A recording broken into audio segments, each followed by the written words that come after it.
Mon Noël, ton Noël, leur Noël, son Noël.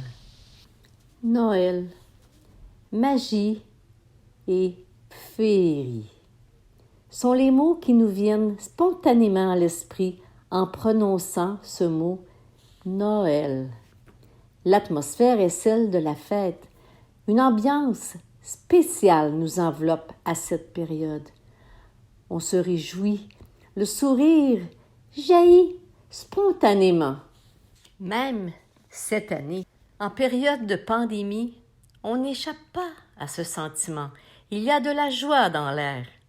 Il y a bien sûr les restrictions et la distanciation est de rigueur. On ne pourra pas se rassembler, même en petits groupes, comme nous l'espérions, mais on peut au moins se téléphoner, échanger des cartes de Noël ou des courriels. Noël, une célébration. Célébration de mon Noël. Mon Noël, c'est un Noël lumineux où les étoiles illuminent mes nuits. Les nuits de mes regrets, de mes peurs, de ma solitude.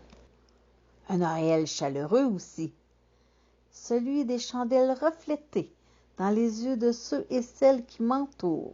Et ton Noël, c'est peut-être le Noël scintillant du sapin, autour duquel se rassemblent petits et grands. Et même si nous ne pouvons pas être ensemble physiquement, on peut faire mentir le dicton et dire « loin des yeux, près du cœur ». Mais qu'en est-il de leur Noël? Le Noël des bien nantis et le Noël des démunis. Le Noël de ceux qui se réchauffent au coin du feu et le Noël de ceux qui n'ont pas de chez eux. Le Noël des invités accueillis avec plaisir et le Noël des réfugiés qu'on ne veut pas voir venir. Le Noël de ceux qui se font grands, influents, et le Noël des sans-voix et des impuissants. Le Noël des enfants choyés des cadeaux et le Noël des enfants noyés dans les eaux. Le Noël de ceux qui ont tout, mais sont à bout. Et le Noël de ceux qui ont si peu et sont heureux. Le Noël de l'abondance et le Noël de l'indifférence. Et il y a aussi son Noël à lui. Parce que Noël, c'est avec lui que tout a commencé.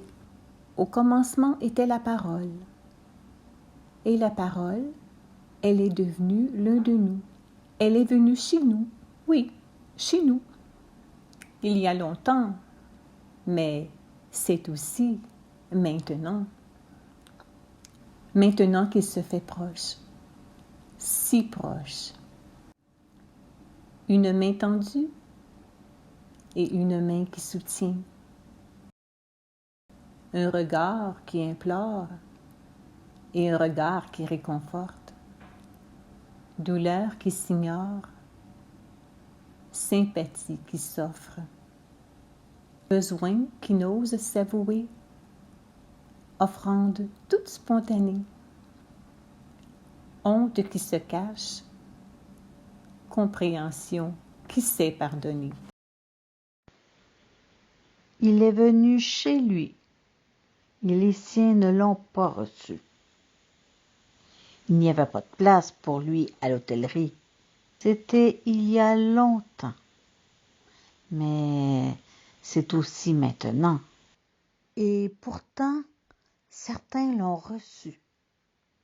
Certains le reçoivent aujourd'hui.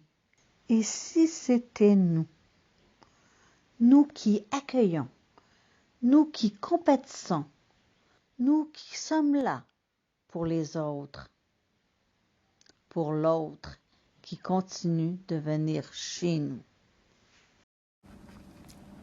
L'un des signes traditionnels de cet accueil est la crèche, que l'on place au pied du sapin, lui aussi traditionnel. Et cette crèche, on lui réserve une place chez les peuples de nombreuses nations et au sein des cultures les plus diverses. En climat tropical ou température hivernale, elle ne manque pas de nous rappeler le message de ce Dieu qui est venu parmi nous.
Il y a en Palestine un endroit bien particulier vénéré par les chrétiens.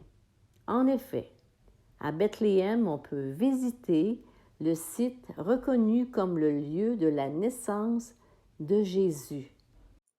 Il est clairement indiqué par une étoile à 14 points. Cette étoile montre l'endroit où, croit-on, Dieu s'est fait humainement présent.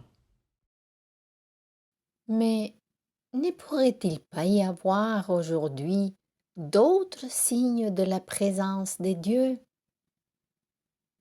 Des signes aussi concrets, aussi réels, aussi efficaces dans notre monde. Et ne serait-il pas possible que nous soyons nous-mêmes précisément ces signes? Toi, moi, tout un chacun, hommes et femmes de bonne volonté, où que nous soyons.